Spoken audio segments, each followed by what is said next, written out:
Sir நீங்களே பல படங்கள் கொடுத்துருக்கீங்க, ஹிட்டும் கொடுத்துருக்கீங்க. ஏன் இவ்வளோ கேப்பு? ஏன் இந்த படத்தை ரீரிலீஸ்க்கு வரணும்? அடுத்த புதுசாக நீங்களே இறங்கலாமே சூர்யா வச்சு. நம்ம கேப்புனா வாரியர் இப்போ தான் பண்ணோம், தெலுங்கில் பண்ணோம், தமிழில் டப் பண்ணோம்.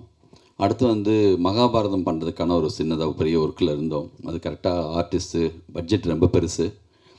2 வருஷமாக அந்த ஒர்க்கில் இருந்தோம். அது ரொம்ப நாள் போயிட்டே இருக்குன்னு சொல்லிட்டு தான் டப்புன்னு வேறு ஒரு படம் இப்போ ஸ்டார்ட் பண்ண போகிறேன். பிப்ரவரிலேருந்து ஷூட்டிங்கு. வித்யாசாகர் பையன் தான் ஹீரோவாக பண்ணுறாங்க. அது பிப்ரவரிலேருந்து ஷூட்டிங். உங்கள் பொண்ணு ஹீரோ வருமா? ஹீரோயின் ஏன் அதை கேட்குறீங்க? உங்கள் பொண்ணு வாய்ஸ் பயங்கரமாக இருக்குது, டப்பிங் பின்னுறாங்க. டப்பிங் பேசிகிட்டு இருக்காங்க.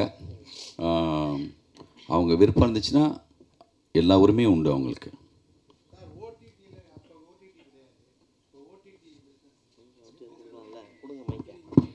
இது தேட்ரிக்கல் தான் சார் ஃபஸ்ட்டு. அப்புறம் வந்து நம்ம ஆல்ரெடி ஓடிடி யார் வாங்கினாங்களோ அவங்க விரும்பினா இந்த வருஷனையும் மறுபடியும் போடலாம்.